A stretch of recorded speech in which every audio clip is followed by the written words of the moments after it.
நிஜமாவே நான்லாம் நம்பிக்கையே இழந்துட்டேன். ரொம்ப நம்பிக்கை இழந்துட்டேன். நான் அவனுக்கு கோயில் கட்டி என்ன பிரயோஜனம், இருக்கிற தேசமெல்லாம் சுத்தி என்ன பிரயோஜனம், என் பிள்ளைங்களுக்கு அடிச்ச எலி மருந்து அணிந்து வச்சுக்கினேன். போன வாரம் இன்னும் வரும் கட்டின புருஷனும் உதவி இல்லை, யாருமே இல்லை, நீ எனக்கு இல்லைன்னு சொல்லிட்டு ரொம்ப மனம் வருத்துட்டேன். அப்புறம் ஊர்ல ஒரு பொண்ணு இறந்துருச்சு. அப்புறமேட்டு நம்மளும் இறந்தா நம்ம பிள்ளைங்க அனாதை ஆயிருமேட்டு எடுத்துட்டு போய் அந்த கோயிலுக்கு வந்தாட்ட கிணத்துல போட்டுட்டு வந்து உக்காந்து யோசனை பண்ண அம்மா கிட்ட, அம்மா எனக்கு என்ன பண்றது எது பண்றதுன்னு தெரியாது. இது கிருஷ்ணகிரியில கொண்டு போய் ஹோட்டல் மேனேஜ்மெண்ட்டுக்கு 2 பேருமே சேர்த்திட்டு அந்த ஸ்கூலுக்கு அளவு எடுத்தாங்க. அளவு எடுக்கும்போது திரும்பி பார்த்தா 2 பேர் கண்ணிலையும் கதைன்னு தண்ணி, 2 பிள்ளைங்க கண்ணிலையும். அப்புறம் நான் இருந்துக்குன்னு நம்ம பிள்ளைங்க ஏதோ ஏங்குதுங்க, நம்மளை படிக்கிறதுக்கு நம்மளுக்கு திறமை இருக்கு, படிக்க வைக்கிறதுக்கு ஆள் இல்லையே அப்படின்னு எந்திரிங்க ஃபர்ஸ்ட் அப்படின்னு சொல்லிட்டு 2 பேருக்குமே டீஸ் வேணும்ட்டு உட்காந்துட்டேன். சின்னவளுக்கு ஊட்டியில கிடைச்சிச்சு. ஊட்டியில கொண்டு போய் இன்ஜினியர் என்னம்மா சிஎஸ்சி கம்ப்யூட்டர் சயின்ஸுக்கு அவளுக்கு சீட்டு கிடைச்சிச்சு. கவர்மெண்ட் காலேஜ் தான் அவளுக்கு கிடைச்சிருச்சு. சரி இந்த பிள்ளைய இப்போ 2 வருஷமா நீட் படிக்க வச்சுன்னு வெறும் 251 மார்க்கு தான் வந்துக்குது. கடவுளே, எங்களுக்கு யாருமே இல்லையா, இத்தனை தெய்வத்தையும் நான் கும்பிட்டுனேன், உனக்கே நான் பிச்சை எடுக்கிறேன், நான் போய் தோட்ட வேலை செஞ்சு என் கை காலெல்லாம் காப்பு காத்து நான் உனக்கு எட்டுன்னு போடுறேனே, கருணை இல்லையே, ஒரு நன்றி இல்லையா தாயே அப்படின்னு சொல்லி நான் கேட்டுட்டு இருந்தேன். உங்ககிட்ட வந்ததுனால 1 ரூபாய் காயின் இந்த இடத்துல வச்சுட்டு போய் நீ அம்மா கிட்ட காப்பு கட்டுன்னு சொன்னீங்க. இன்னும் நான் காப்பு கணக்கல. என் பிள்ளைக்கு சீட்டு கிடைச்சா மட்டும்தான். முந்தா நேத்து வந்தா கனவுல எனக்கு 48 நாள் விரதம் இருந்து எனக்கு விசேஷம் பண்ணுன்னு சொன்னான். நான் பண்ண மாட்டேன்.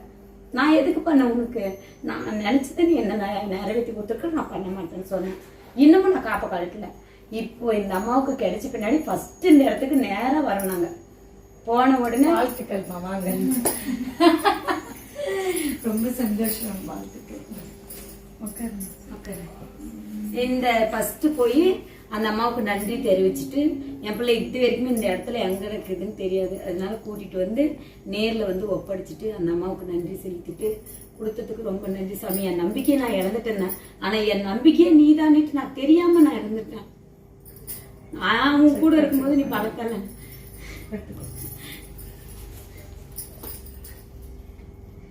எவ்வளவு அழுவும் நினைக்கிறேன். கத்தி ஒரு கத்து அழுதுதான் அழுது மனசு விட்டு அழுதாதான் அது பாரம் குறையும். சத்தம் போட்டு அழுதுடு, சும்மா எனக்கு இந்த உலகமே கை விட்டுருச்சுன்னுட்டு ரொம்ப விரத்தியா இருந்தேன். ஆனா என் ஆத்த கருமாரி எனக்கு கையே விடல. நான் இங்க வந்த பின்னாடி அவளும் நானும் இங்க இருக்கிறேன்ட்டு ஒரு சிலையா வந்து உட்காந்தானே எனக்கு நம்பிக்கையை கொடுத்த அன்னைக்கு நான் நம்பாம மேல நம்பிக்கை இல்லாம போனேன். ஆனா யார்கிட்ட என் பிள்ளைக்கு சீட்டை கொடுத்து நானும் கூட இருக்கிறேன்னு எனக்கு உத்தரவாதம் கொடுத்துட்டான். எத்தனையோ கோயில் போலாம், 25 வருஷமா ஒரு கோயிலுக்கு நான் அடிமையா இருந்தேன். அந்த கோயில்ல கூட எனக்கு சொல்லக்கூடாது, நான் விசுவாசமா இல்லையா இல்ல அவங்க என் மேல அக்கறையா இல்லையான்னு எனக்கு தெரியல. ஆனா இந்த இடத்துல அத்தை நிறைஞ்சமா இருக்கா, இது உண்மை. ஏன்னா நானும் ஒரு கோயில் வச்சிருக்கேன், நானும் ஒரு வாக்கு சொல்றேன். ஆனா நானே இவ்வளவு நம்பிக்கை என் குழந்தைக்கு கண்டிப்பா கிடைக்காது. 251 மார்க்கு எப்படியாப்பட்டவங்களுக்கும் கிடைக்கல. ஆனா என் பிள்ளைக்கு ஃப்ரீ சீட் கிடைச்சிருக்கு. அப்ப நான் எவ்வளவு சந்தோஷப்படணும், நான் எவ்வளவு அந்த ஆத்தலுக்கு கடமைப்பட்டவளா இருக்கணும். அவ என்னை எவ்வளவு அன்பு வச்சிருக்கிறா என் மேல, அது நான் எத்தனை பேருக்கு வெளிப்படையா நான் சொல்லணும். அதை சொல்றதுக்கு தான் இந்த இடத்துக்கு வந்திருக்கேன். அம்மா உயிர்னா அந்த உயிரோட அவதாரம் இது, சரிங்களா?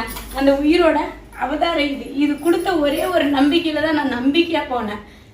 இன்னுமா அந்த நம்பிக்கை எனக்கு வீண் போகல. கண்டிப்பா என் பிள்ளைக்கு டாக்டர் சீட் கிடைச்சிருச்சு, சரிங்களா? சேலம் விநாயகா மிஷின் அக்கா யூனிவர்சிட்டியில சீட்டு கிடைச்சிருக்கு. எப்படியாப்பட்ட பணக்காருக்கும் கிடைக்கல. நான் போய் உக்காந்துருக்கிறேன். ஒரு சில பேருங்க 30 லட்சம்ன்றாங்க, 20 லட்சம்ன்றாங்க, 50 லட்சம்ன்றாங்க. எனக்கு 5000 10,000த்துக்கே வழி இல்லை. ஆனா என் ஆத்தா அங்க கோடீஸ்வரியா உக்காந்துருக்குறான்னு அப்பதான் நான் தெரிஞ்சுக்கினேன். ஐயோ அழகிமா, வாமா அம்மாவுக்கு நீயே பூஜை பண்ணுவா. உன் கருமாரி அம்மாக்கே போய் சரி போதாயி. சரி, உங்களுக்கு என்ன தோன்றது பண்ணிடுங்க. வைக்கலாம், அம்மாவுக்கு வைக்கலாம்.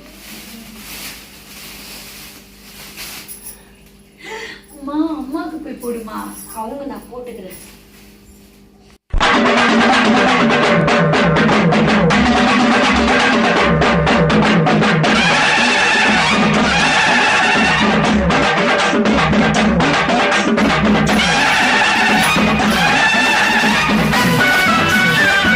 எங்க அம்மாவுக்கு என்னால பணம் உதவ முடியல. ஸோ மனுஷால ஒரு இனிப்பு இந்த ஏழையால முடிஞ்சது. நான் ஏமா அப்படிலாம் பேசுறேனே என் தங்கம். இதெல்லாம் நான் யாருக்கு செய்யணும்ல? வா தம்பி, வாட, எங்க அம்மா சொல்றல, வா வா.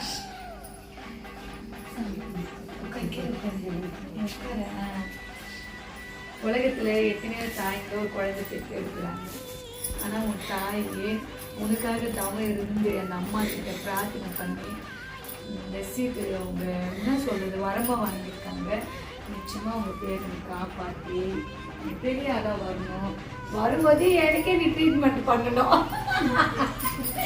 சரியா? எப்படி இந்த பூ மலர்ந்துருக்கிறப்போ உன் வாழ்க்கை மலர்ந்து நீ சந்தோஷமா இருக்கும். சரியா? ஓகே தங்கம், அது எடுத்து அம்மா மடியில வைமா. சத்தியம்மா இது புடிமா சாப்பிட்டு கொடுத்த சாப்பிடுங்களா?